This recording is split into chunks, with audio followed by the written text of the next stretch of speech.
आपके bank account से उड़ रहे हैं पैसे, आपको पता तक नहीं चला। हो सकता है कि बैंक की ओर से आपको OTP भी ना आए।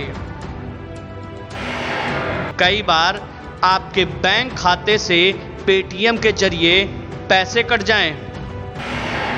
आप इसकी शिकायत लेकर बैंक के पास जाएं तो बैंक कहेगा कि गलती आपकी है। बैंक यह भी कहेगा कि आपने किसी को खुद इसके लिए कहा होगा और आपने पूरा बैंकिंग डिटेल भी उसे ही दिया होगा। यस बैंक के एक खाता धारक की कहानी कुछ ऐसी ही है,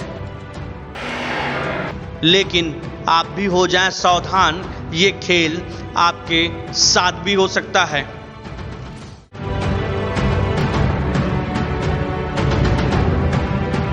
मुंबई के साहब शेख को अचानक सुबह 3 बजे यस बैंक से फ़ोन आता है। फ़ोन करने वाला कहता है कि आपने पेटीएम के जरिए बैंक खाते से पैसा ट्रांसफ़र कर लिया है। साहब शेख सुनकर दंग हो जाते हैं, क्योंकि ना तो उनका पेटीएम अकाउंट है, ना ही इंटरनेट बैंकिंग का प्रयोग करते हैं। ऐसे में बैंक खाते से पेटीएम में पैसा ट्रांसफ़र कैसे हो सकता है?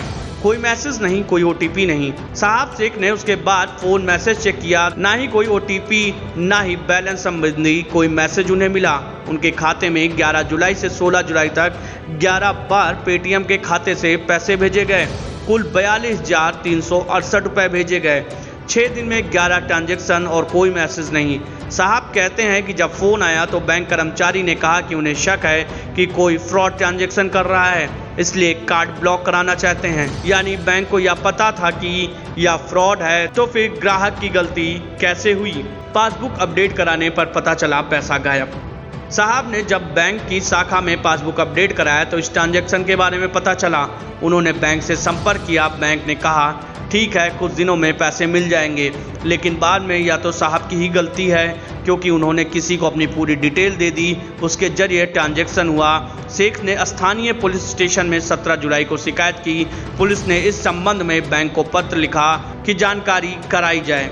पुलिस ने बैंक से मांगी फ्रॉड की जानकारी। पुलिस ने जो जानकारी मांगी बैंक से वह यह कि ग्राहक को OTP क्यों नहीं गया, फ्रॉड की पूरी जानकारी दी जाए और किस तरह से बैंकिंग डिटेल्स लीक हुई, इसकी भी जानकारी दी जाए। हालांकि बैंक ने इसकी जानकारी पुलिस को अभी तक नहीं दी है।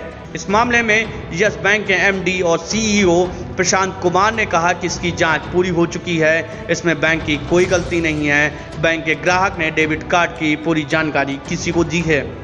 RTGS के OTP से बैंक कह रहा है कि वह सही है।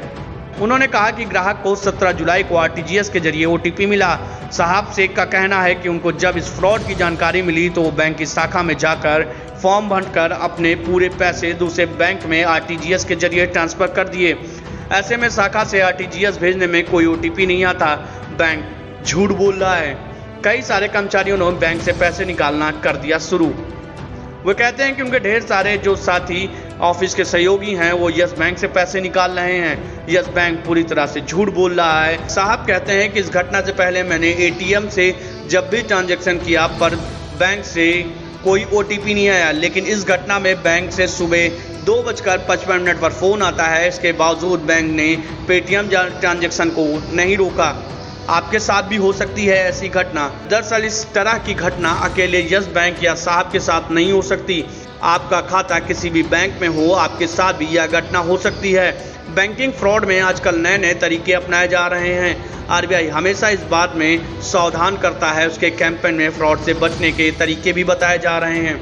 कैसे बचें इस तरह के फ्रॉड से? RBI और बैंकिंग सेक्टर के जानकार कहते हैं कि आप इंटरनेट बैंकिंग या मोबाइल बैंकिंग का उपयोग करते हैं तो आपको बहुत सावधानी रखने की ज़रूरत है। किसी भी हालत में अपने किसी भी दोस्त को क्रेडिट या डेबिट कार्ड की डिटेल्स न दें। किसी भी पब्लिक वाईफाई या इंटरनेट नेटवर्क से अपने बैंकिंग ट्रांजैक्शन ना करें। बैंकिंग खाते को हमेशा मोबाइल नंबर के साथ अपडेट करें। बैंकिंग डिटेल्स जैसे डेबिट कार्ड की CVV नंबर व पिन मोबाइल में न रखें। ऑनलाइन के लिए अलग से खाता रखें।